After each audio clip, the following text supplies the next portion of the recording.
that's what we're supposed to do, is impact lives forever.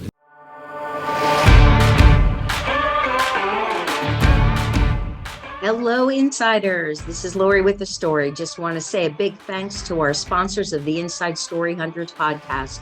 Thank you, Tiffany of CNR Services, Quick Cuts Media, Michael Valletta, and all that you do for us, Wasco Masonry, and all those that have walked alongside us to help bring Inside Story Hunters podcast alive. Looking forward to meeting some of our future sponsors. Just thank you to all. And thanks to my team. Inside Story Hunters is getting ready to launch another episode. Just hit that button below and subscribe. All the details of the next episode of our guest is waiting for you. Thanks for listening and watching.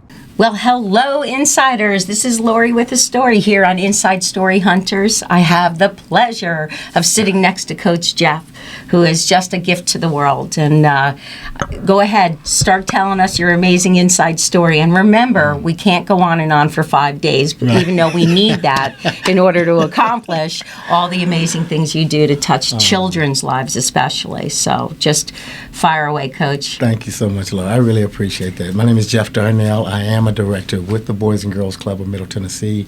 I'm also a golf coach with First Tee. Yes, I have my shirt on, my volunteer shirt. 28 years working with youth has really helped me. I try to share with the young people that when you grow up and you know what you go through, it helps you to be able to share it with someone else. And I think that's why this is so powerful for me as well. So thank you. I'm honored to be here. Growing up in Nashville, it wasn't easy. I started out in the housing projects. I share with young people that my father was a great athlete.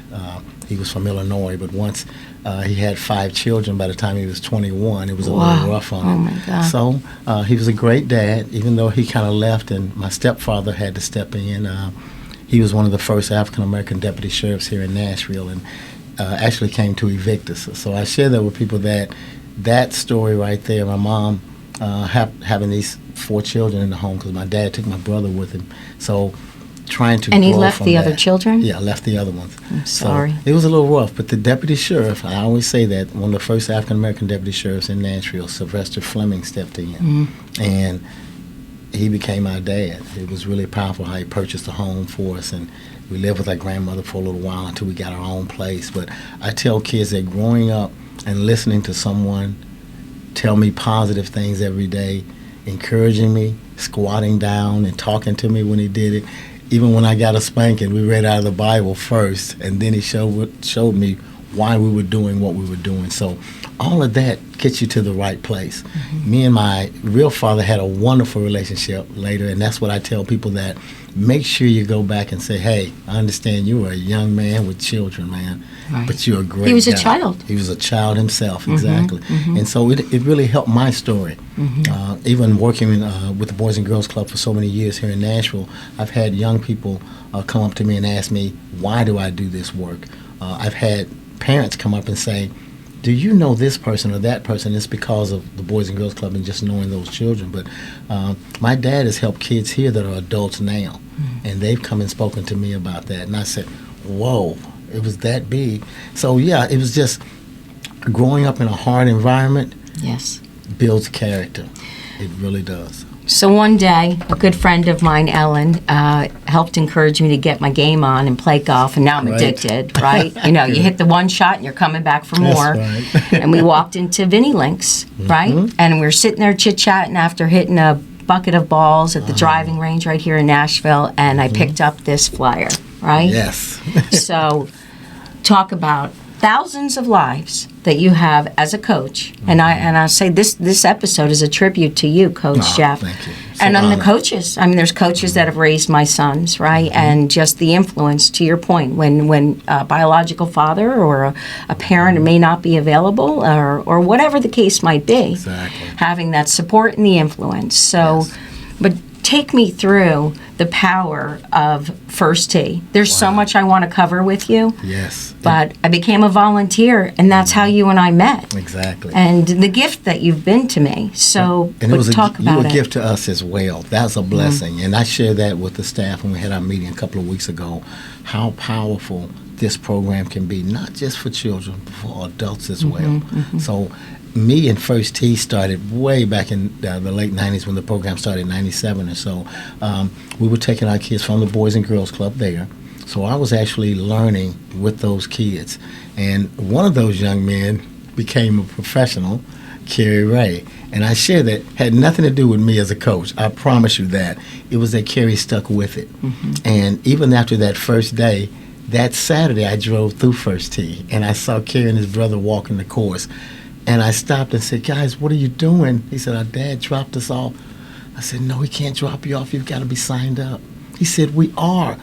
I said, you're going to be our first golf pros. Come here, man. And just the hugs and the laughter. And they were little, though. And they were only like 9 or 10 years old. So it's really powerful. Well, you helped manifest it, you know? Yeah, I was just there for the beginning because I shared with everybody.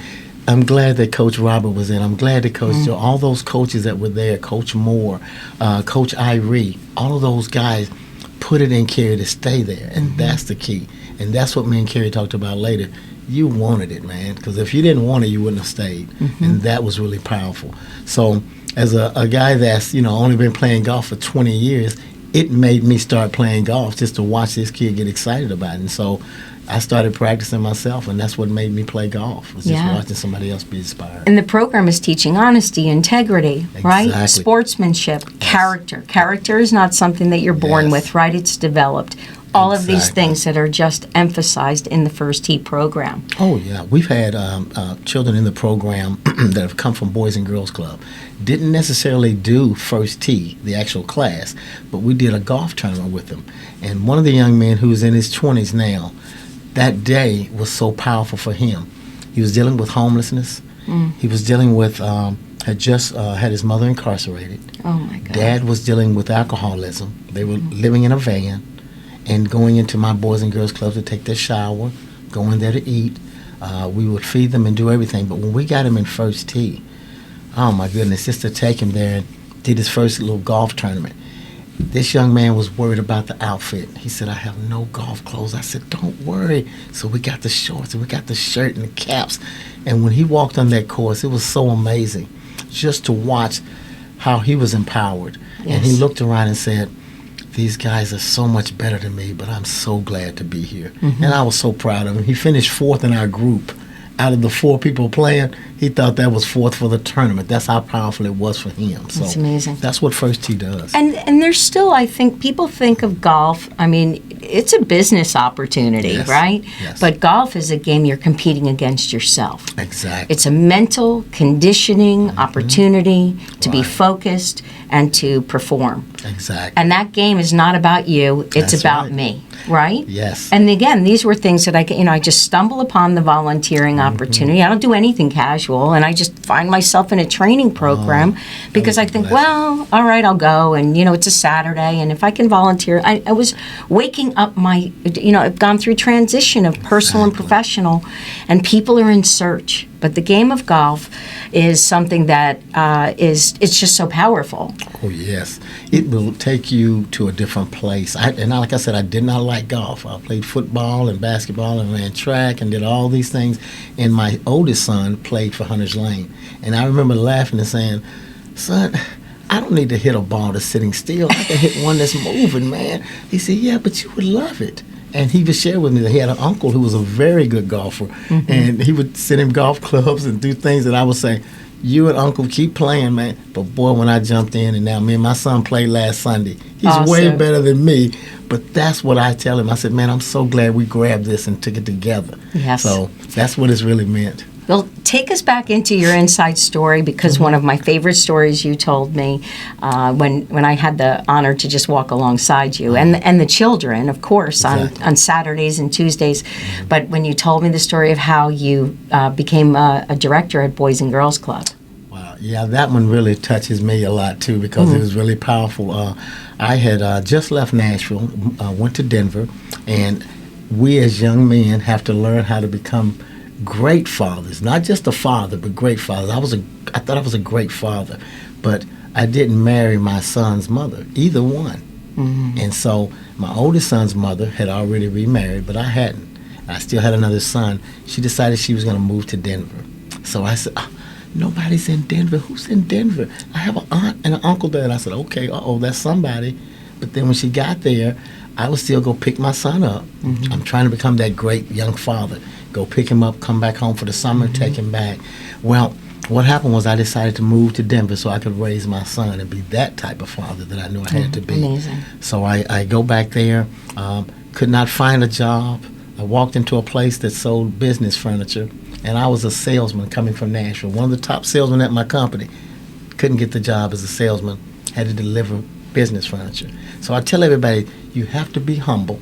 And I was very humble in delivering the furniture, make sure I talk to the customers the right way. Next thing you know, they want to give me raises, and I'm enjoying that. But I broke my arm and lost the job. And I share with people that was pretty rough for me, because now I have a son that I'm having to take care of and find daycare during the summer. Somebody said the Boys and Girls Club was $1 a week. And I said, wait a minute, $1? So I walked in, Laurie, with $1 in my hand, holding it up like this. And I said, I want to sign my son up. Is it $1? She said, yes. So I put the $1 down. I signed him up. They asked me to go look at the Boys and Girls Club. I turned around and said, looks good to me. She said, no, go look at the club. Thank God they sent you in there. Girl, that changed my whole life. I walked into I sent my son to the, they were doing some stuff in the shop, so he went on to the shop. I walked in the gym, and there's a little boy shooting basketball by himself. And he's shooting like this. So every time he goes to get the ball, he just shoots it. With one arm. One arm. And he looked at me, and he said, are you the new coach I didn't even want to work with? I said, no, go ahead, keep shooting. He said, you want to shoot? I said, no, that's okay, I'm just looking. He threw the ball to me. I said, oh. So I had a cast on because I had a broken arm. I said, hey, man, I got to shoot it like this. And I shot it with one arm, and it went in. And the way he ran to me, I saw him coming. I was like, oh, Lord, here he comes. He said, you shoot like me. And when I went to give him 5, he had half an arm. Oh, God. That, just for me, I was so uncomfortable. I remember grabbing his hand saying, what's your name? He said, Joey. I said, Joey, nice to meet you, man. My name is Jeff. I'm not a coach or anything. I just signed my son up, but nice meeting you. And I tried to leave him standing in that gym, and he said, do you play foosball? I said, no, I don't know what that is, and I got to go. He said, come on, I'll show you. I said, well, Joey, I don't have time. And he ran onto the foosball table. So foosball I played, pool, everything. He stuck the pool stick on his arm. He showed me how he did it. And an hour went by, Laurie, and I said, thank you, Joey, for showing me all the Boys and Girls Club. Thank you, man. My son is Sean. Go meet him. He said, well, I'm getting ready to leave. I said, why are you leaving? Because I was outside. He said, they never let me play baseball because of my arm. I said, Joey, no, go back inside, man. He wouldn't go. So I said, I'll go back in with you. And, guys, that's when my life changed. So I walked in, asked the coach, can you get him on the team, get him a uniform? He said, I got him. He told me I didn't want to let him play because I didn't want to embarrass him. I said, he's been playing ping pong and foosball and basketball. Let him play. So he did. He got him a uniform. I waved, Joey, have a good game, man. And Joey looked at me and said, you're not staying for the game? I said, Joey, no, I got to go get a job. He said, it's just across the street. And I just remember how he looked at me, and I said, oh, okay, I guess I'm staying for the game. Thank you, Joey. Thank you, Joey. I go across the street. I'm on first base. I'm coaching first. Joey gets up to bat. I look at the pitcher, and I'm like, slow it down, please, for my friend. Just slow it down. He throws it across. Joey hits the ball, and he's running. He didn't even know where to go. I said, go to second, go to second. He runs to second. Everybody's screaming. I'm looking at the crowd. They're screaming. I got emotional. And then he calls timeout. And I said, Coach, can he call timeout? He said, Joey, what are you doing? He runs to me and says, thank you, Coach, for getting me in the game. And I'm like, tears running. Okay, Joey, thank you, man, but don't call timeout in the middle of the game. My life changed. He's a guardian angel. Yeah, I was there every day volunteering, and then in 4 days they offered me a job and here as you a are. director. So 28 years later? 28 years later. Director of the Boys and Girls Club, Yeah. because Joey, you're looking for a job. And broken arm. Broken the painful gift, right? So for the almost past 15 years, everybody's birthday they get $1 with Joey's name on it. Because I got more for that $1 than I could have ever expected. I have a cousin who lives in Denver, and I'm talking to him. I've told him that story. His name is Jeff Darnell as well. And I told him, I need your help, man. We got to find Joey. We got to make sure. So I'm reaching out to another director there within the next week, and we're going to try to put that part of the story together, because Joey's got to know what he did. They told me he was sick and in a wheelchair and not doing well. I said, I got to get to Denver to see him so that he knows what he did, not just for me, yes, but for kids in Nashville, for kids even in Denver at the Boys and Girls Club that I Yes. try to stay in touch with. So, which correlates really right back to what you did for me when I would show up to volunteer. Yeah. And we'd almost have to, like, somebody'd have to break it up because you would get into story time with me. And being a passionate story, an inside story lover, right? Yes. Laurie with the story. And it's not about always me telling the story, it's about hearing them and watching it unveil. But I remember standing there one day with you, and we were on the course, and we were getting ready for the, Saturday morning with like 10 little people, and they're so proud of themselves to learn how to play golf. And somehow we got into the story about the lion that lives within us, about the danger of it. Right. And that in a second, that sleeping lion, what could happen? Exactly. And there was this Saturday moment when I just came to you and I just said, you just don't know what these Saturdays are doing for me and the healing that's happening. Right. So let's talk about that, how you've combined those worlds at the first tee, and what happens when someone comes and the student or the child comes to play and they're growing. But you're a passionate storyteller.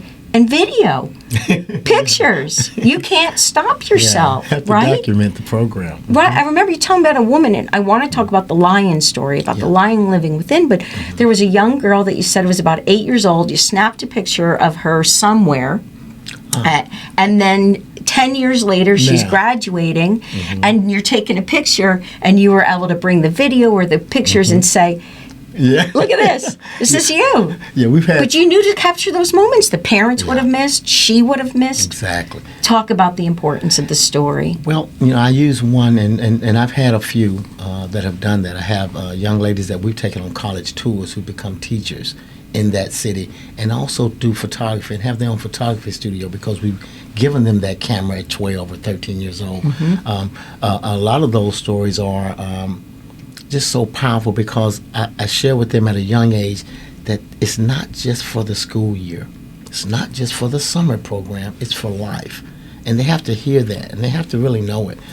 Probably the story that you're speaking of is the young ladies that came here from Iraq. And they were probably 8 or 9 years old. Father wouldn't let them come to the Boys and Girls Club. The boys could come, but the girls couldn't come. So the first thing we did was reached out and got a liaison. And she was able to come in and speak to the mother and the father and share that now that we have a female here, can the girls come? Wow. And it was so powerful. The first day he let them come, we had an international festival coming up. And I said, we're going to be downtown, we're going to be dancing, doing music. I'd love to share the Kurdish dance. And my girls said, we'd love to do it. And they went downtown. We were at the War Memorial Auditorium. And they did this dance. And I took a picture of them dancing. And there was a lady standing behind me. She said, I took that same picture. I said, oh, who are you with? Because I'm with Boys and Girls Club, and I got to know who you are. She said, I'm with the Tennessean. I said, are you going to put that in the paper? Because my girls would love it. And she did. And Amazing. just that picture was so powerful. But I share with people that staying with those young people, probably up to about 12, 13 years old, then Boys and Girls Club split. They left and went, so we kind of lost touch. But at about 20-something years old, I stopped into a Walmart only because my daughter wanted me to go at 12 o'clock at night. And I looked down on the floor, and the lady's stocking was this young lady. And I said, excuse me, did you used to go to the, but I couldn't even get it out before she's screaming and hollering, Mr. Jab. And I said, okay, and we're hugging. Security, I see people running to me. And I'm like, okay, it's like my daughter, y'all. It's kind of like my daughter. I'm a coach. Yeah, I'm a coach. director. I've been doing it. But it was so powerful to listen to her say the things that she said to me then. So we've gotten back together. Her and her sister owns a restaurant here called Strikeout Wings. But I share with them, when we got back together, it was so powerful. Even the mother saw us and said, Chawani. And I said, Bashi, tell Mama, it just wasn't for the school year, it was for life. So the best part was when I went to her graduation. She invited me to her graduation, and I go to the graduation. When we come outside, I asked them, her and her sister, you know what I need? Can you do the dance for me? They said, no, we're not doing please just do the dance. And when they did the dance, I took a picture of that. So I got the picture of them at 9 and 10, and I got the picture at 22, 23 years old.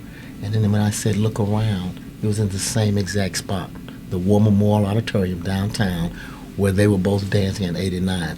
I can't make that. You I said, cannot. guys, It's that's God's work. You're on God's payroll, right? And so those ladies are with me. I was just at the house the other day bringing toys to the kids because they know their kids are going to get the same thing that they got. Like, anyone can participate in the First Tee program, right? They're children.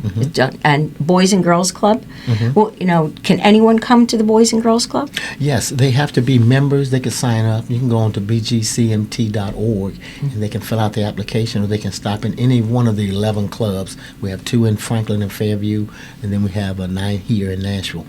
Some are inside of school, so you have to go to that school to be a part of that particular club. But the standalone clubs like the Cleveland Park Club and then the Andrew Jackson Club, you can sign up and the parents can take them there, or they pick up at some of the schools and take the kids there. Amazing. So right. And then for First Tee, anyone. Yeah, for anyone the children can sign up for First Tee. Makes me think of little Leo. And I got to talk about Coach Robert, who plays golf every single day. Every day. Literally, if there's a snowstorm here in Nashville, he will drive and get out of the area to find an area, 3 hours, 6 hours, whatever it takes, so he can go play golf. True story, right? Yes, that is exactly it. And I was thinking of little boy Leo, right? His little golf polo and his glove and his shorts and his golf shoes, the whole thing. And because of his age, he cannot advance. There's different levels in the program, right? Exactly. So, player or all the different, I should know all the different titles, right? But I remember this little man sitting there on my Tuesday volunteering with Coach Robert, and he has to wait 1 more year. He's totally taken his task. He can move to the next level, but his age, and he's little, he has to hang in there. And I remember sitting next to him, and I said, before you know it, and I'm feeling bad for him because he's ready, right? Yes, I said, you got next year you'll get to do that. He's like, I'm good. I know all the answers. I know exactly what we need to do. And he's just so smart. And it's just a melting pot, the exposure. And I think my favorite part about what I see when I'm around you, the coaches, is you allow the children, there's not a lot of environments anymore that kids get to laugh. They just get to be goofy. Yes, the class is happening, and the kids are like telling jokes, and I'm waiting for the coach, for you, or someone to say, come on, shape up, be quiet, and you start laughing. I mean, what about, oh my God, shame on me, Eliana, who, her goal was to hit you with her golf ball every week, and you would have to do a cartwheel or something, and you'd be in the middle of teaching, and she'd be like, boom, I hit you, coach. And you just let them be silly. Yes. And they come back learning. Exactly. I think it's that experience. The one thing that I share with them, and I did that probably the first class, helping them understand how important their parents are for bringing them. Oh. And that's why we do the... Tell the insiders what you do, how we have to get to our knee, and what we do at the end of a class. Yeah, it's so powerful that they think, and I always say, first sponsors. These are your first sponsors.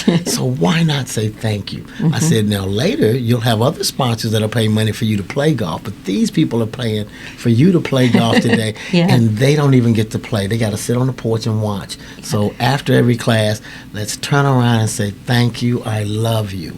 And that's what's really powerful. And we're waving, and the parents are always smiling and crying, and it's beautiful. Yeah, we've had one 4-year-old who, he was really nervous about leaving the group. He wouldn't let Dad leave. Yeah. And the first 3 classes, Dad had to stay with him. But the 1 week, I said, Dad, give me 3 weeks. The 3rd week, when he let Dad go, I said, just look at your dad's face on the porch.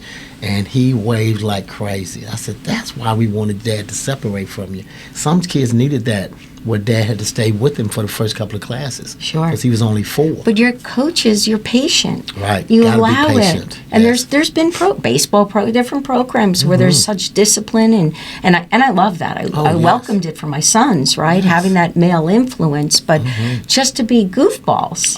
And just allow them at their own pace. Right. And especially, I tell people that when you have children with special needs, golf is something they can learn as well. Yes. I've had parents come out, and if a child has autism, don't think they cannot play this game, because we have coached several children that have done very well in our program. So I push that.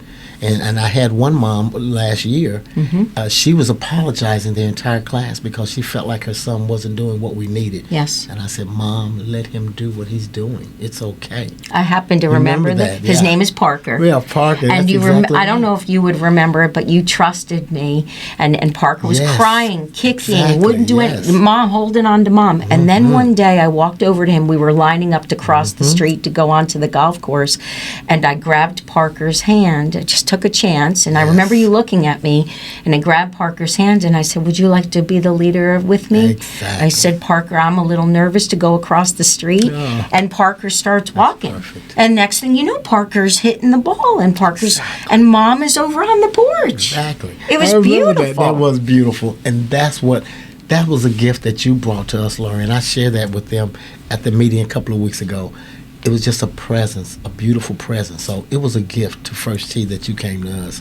As a volunteer. I just say, take me out of the equation. Just let me be the physical being who somehow, like the dollar and the broken arm and all these things that we think are horrible, but yet there's God's path, God's journey, creating the details in order for us to get to find to where we need to go. Because how many people have said to you, why don't you be the CEO of this? You could make more money. You should do this. You have students that have grown up to be powerhouse, multimillionaire corporate leaders, business owners, you name it. Why do you stay where you are? Because I like the impact. You know, when you can see it in the eyes. We did a program the other day where I had everyone just circle each other, and we had just done this in our training, and just look to the person at the left and say something nice. Don't talk about the outfit or the eyes. Don't talk about the clothes. Just give them a nice comment. And that right there is what I enjoy seeing kids learn, seeing kids when they gravitate to that level of, I got to show empathy. Because some of my kids, you share that with them and say, guys, does anybody know what empathy is and why we're doing it?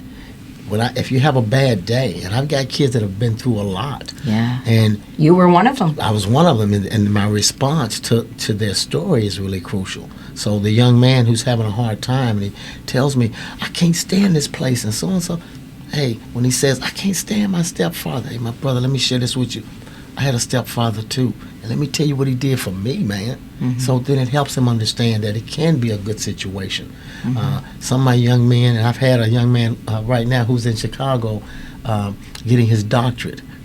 The first time we met, he ripped up the application in front of me and threw it in the floor. And I said, that's okay, my brother.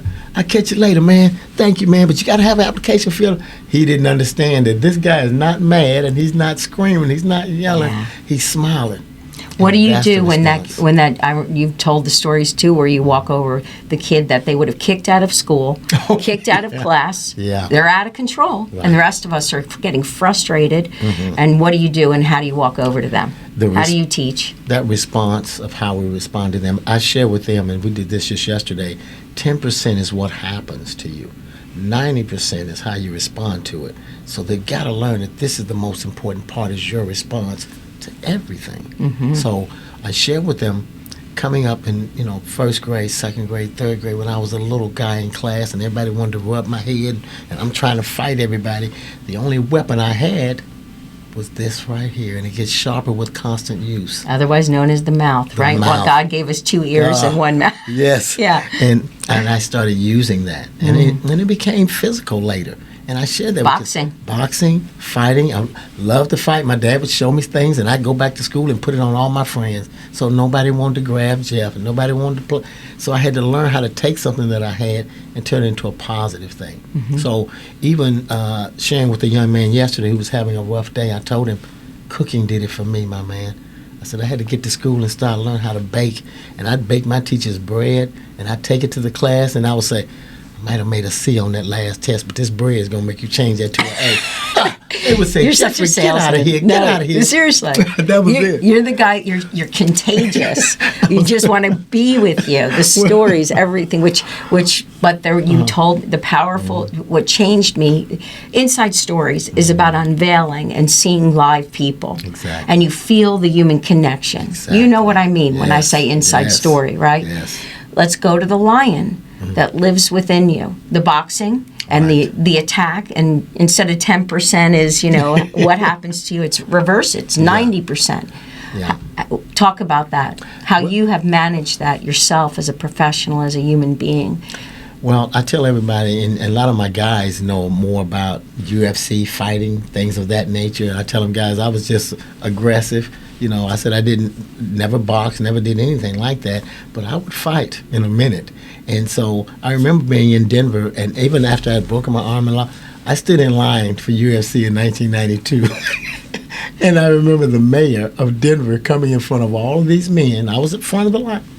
I'm sorry, this is barbaric, and we're not going to allow this in Denver. No, they said we could get paid to fight, and I just want to try it. No, so they outlawed it. The next year, after I broke my arm, had a daughter, that's when UFC came to Denver. And everybody called me and said, are you going to do UFC? No, my wife's not going to let me do this. I have a new baby and a broken arm. I'm not doing it. But it was funny then. Yeah. But a year before, I really wanted it. That's it. So I share with people that you got to know, who knows? I could have been a world champion or knocked out the first fight. Who knows? But I said, God put me in the right direction, and that was through the Boys and Girls Club and Joey. The lying, sleeping, yet you know what we can do. Yeah. How did you learn to control the part that lived within you? The hardships, because you shared with me about difficulties. Yeah. A choice. Right. You could have gone down a path much different than you have. It wasn't always perfect. I share that too. Not to get too deep into the story, but I do know that growing up, you see things in the community, and you know you don't need to be a part of it. Yeah, my family was very religious at that time, but me growing up and seeing some bad, you try to stay away, but you try to get in, and you got family that may do some things. So growing up and seeing some of the things that my older family members might have done that might have been bad, I didn't fall into that until I was almost an adult. And I share that with kids. I was always trying to stay back and do the good stuff. Very good in school, had the grades, just didn't have the behavior. And then once I learned how to deal with the behavior, that's when and one of my teachers even said that, you're going to be a used car salesman, Jeff. I said, no, not a used car salesman. I don't sell used cars. That's what he shared with me, because I was always trying to work my way out of something. Yeah. You see? So, and now you're doing the opposite. You're trying to work yourself into the life of someone. Right. Right? Or a purpose, right? And you're working in non-profit world, which I want to get to.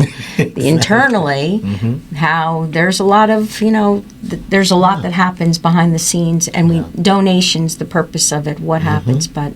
Well, just like I said, helping that sleeping lion that's in you, turning that into the right thing, and I share that with someone. We did a training, and they were asking what animal we were. And the one person said they were the lion, and I said, yeah, I remember I used to be a lion, but I don't want to be a lion anymore. And I raised my hand and said, I think I'm the fox now, because the fox is a good hunter. He's very smart, and he doesn't make his wife hunt for food like the lion does. So I do not do that at all. And they all laughed about that. But I said, becoming a father and realizing not just being a father, but being the right kind of father, being a man. Yeah. That's the key to it. And a husband. And having a good husband. I've been married for 30 years. God bless. And my wife, she knows the crazy guy she married 30 years ago. But she's helped you not go be a UFC fighter. Exactly. She kept me out of the ring. Yeah. But just also being a positive person and being a great mother. Yeah. And so that's what I share, is that if we make the right decisions. It took a gentleman to tell me this when I was in Denver, and I was unloading that furniture truck one day. He looked at me and said, hey, my man. I said, the truck was from Tennessee. I said, Tennessee? He said, what you know about Tennessee? I said, that's where I'm from, my brother. He said, okay, let me guess what brought you out here. Football or a woman? Which one? I said, I was playing semi-pro football, and my wife now, she left me and came out here, and he laughed. And I said, how did you know that? He said, that's usually what makes men travel. And I thought it was so powerful that he explained, and I know Steve Harvey said it first, that men won't change for all women. They will change, and they are capable of changing for one. Wow. And that's what it did for beautiful. me. That's called true love. Oh, it is. I got to Denver, and we got married, and she shared with me not too long ago. We were married 30 years. But she told me I proposed on Colfax, which is a street going down Denver. And I said, no, I didn't propose to you on Colfax. That's like Dickerson Road here in Nashville. And she said, yeah, that's where you proposed. So I had to do that anniversary a little bit better. Just a little. Yeah, so the 10th anniversary we did that, but we've been together 30 years. And the lion inside, she has tamed that lion, because she knows I don't get angry about things like I used to. I don't do A friend of mine told me that I invented road rage. I was like, no. Yeah, years ago I used to be mean and mad. Yeah. Not now. I'll say, guys, what's going on? Are you okay? Thank you. And that's what we have to do. So we got to change. But you've become, and we put titles to it, a coach, a director of Boys and Girls Club, all of it. But if you had to pick a title, being on God's payroll, who are you? I try to be a life coach to my kids when I see that they're frustrated or stressed. They don't know how to deal with that bully. I got to have a story. I'll have a story for every incident. And I tell them after 30 years, one kid said that 28 years of doing it, he said, Mr. Jeff, you do have a lot of stories. I said, yeah. I said, I'll try not to go too long on them, but I have one for every kid. Yes. And they'll say, tell me a story about that. A young lady loves makeup in my program now.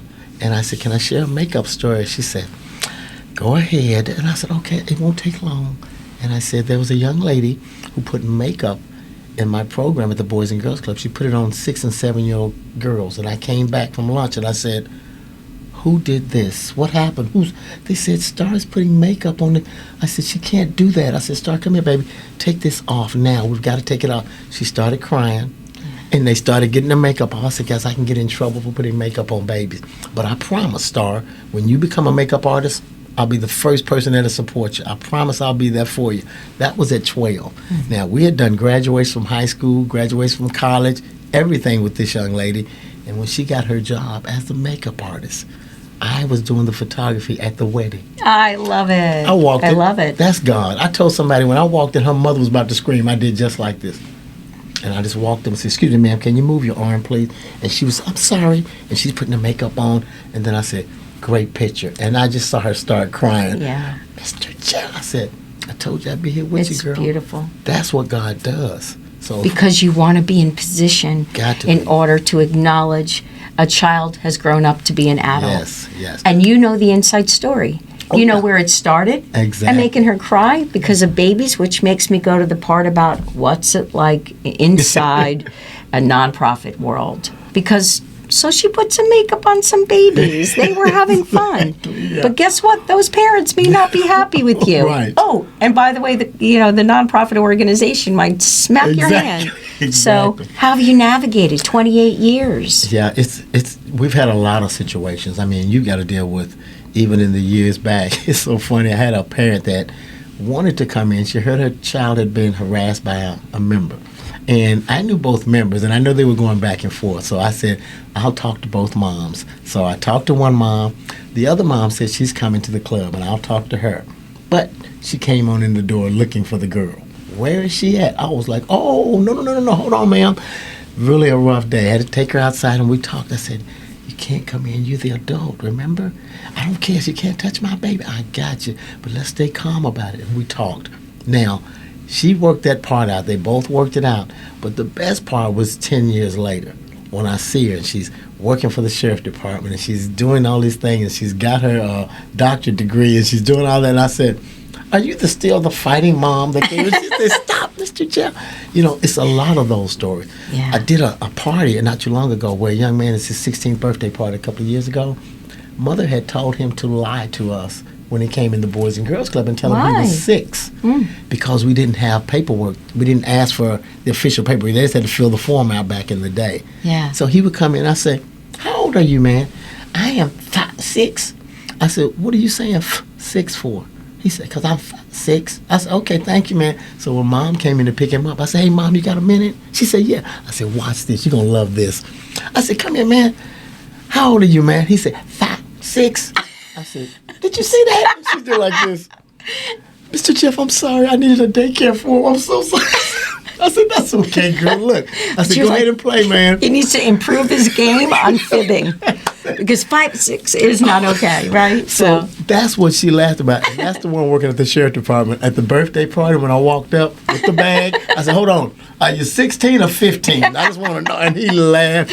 But that's the kind of story. Yeah. To show up at the college football game of my kids that have been in my program since they were 8 or 9 years old. Right. And then I'll drive to East Kentucky. I'll go to wherever you're playing. Yes. And scream out that number and watch their response. Yes.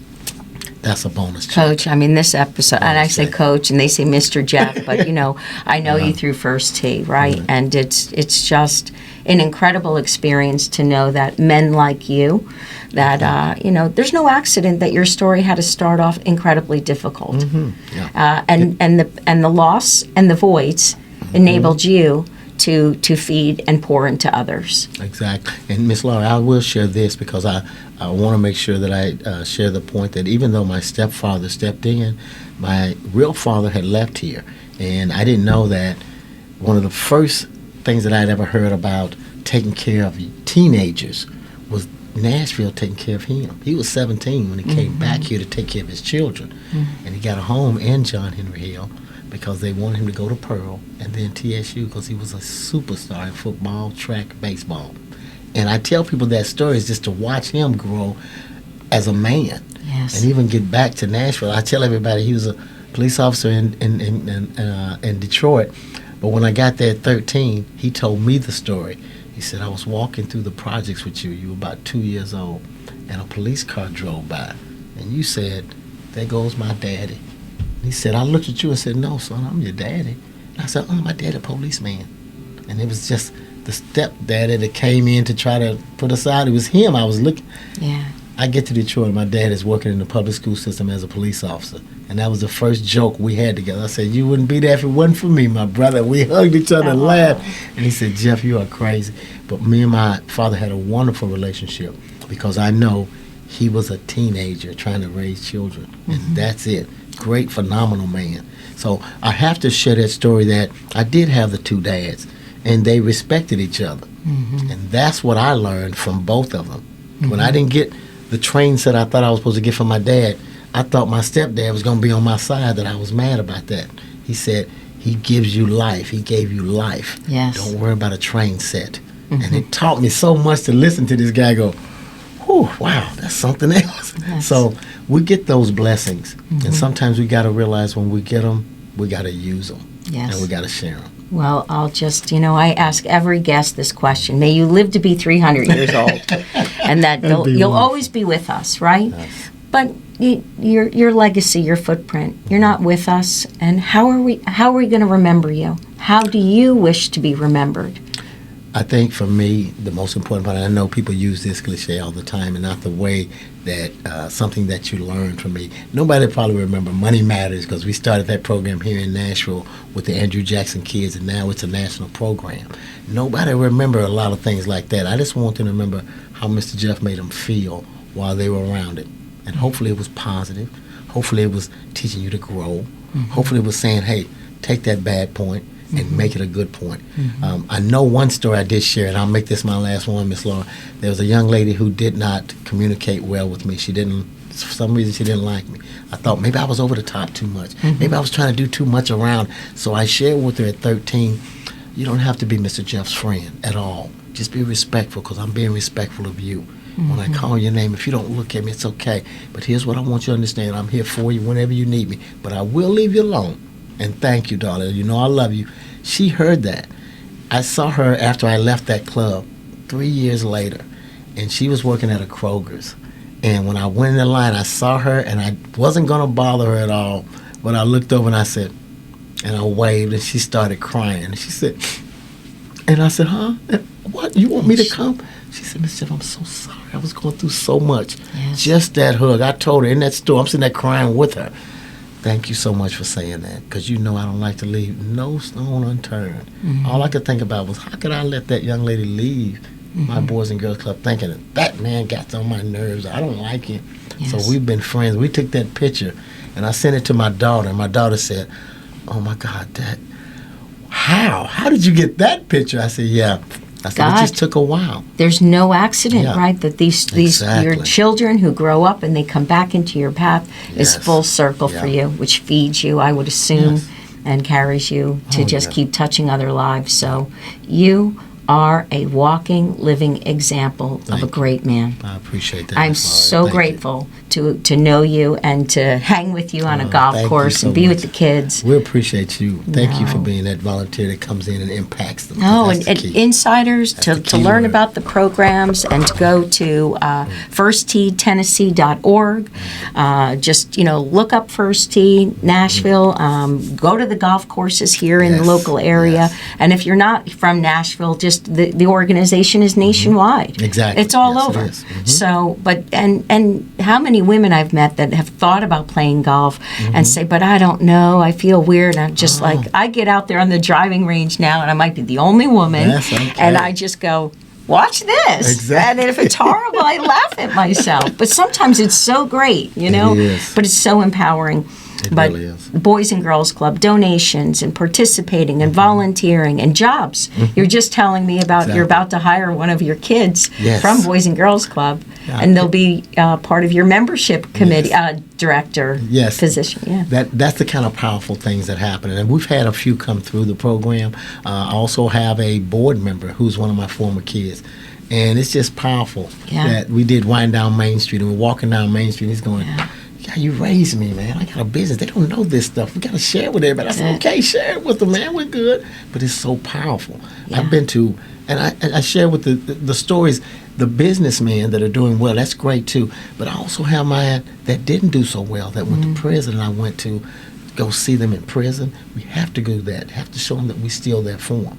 And one of my young men, I have to say Prophecy Martin, if I just share that with you, came out of prison after I went to a parole hearing, and I'm telling you, got married, has a new baby, got married in a church, had a cross on. He said the pastor that saw him with that cross on said, what does that cross mean to you? He said, it means my life, and that's why I wear it.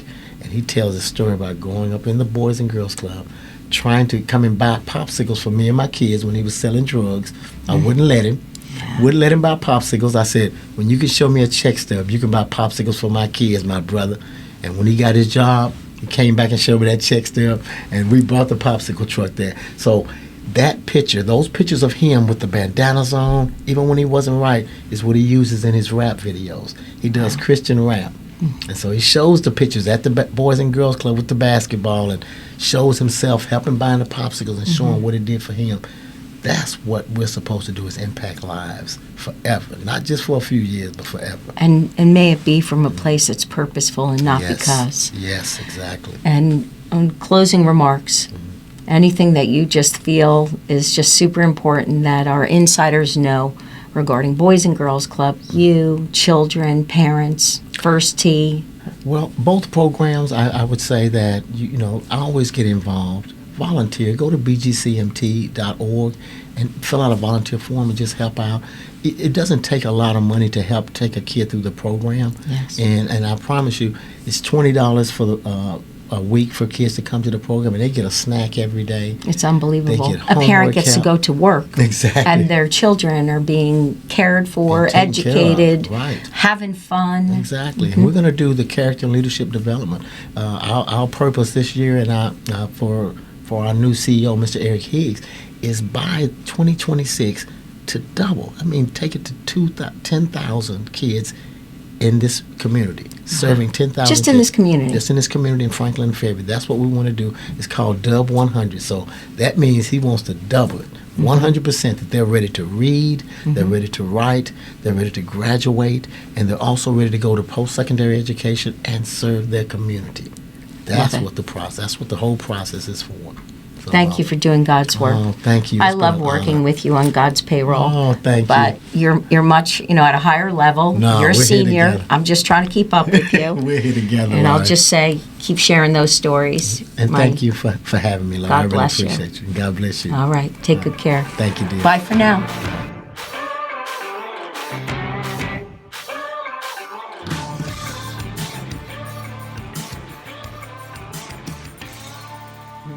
What I shared with him was, he said, you were with my mom when she was a little kid. I said, yep. He said, and now you're with us. And he said, can I call you MJ? And she said, his name is Mr. Jeff. And he said, MJ. And I said, okay.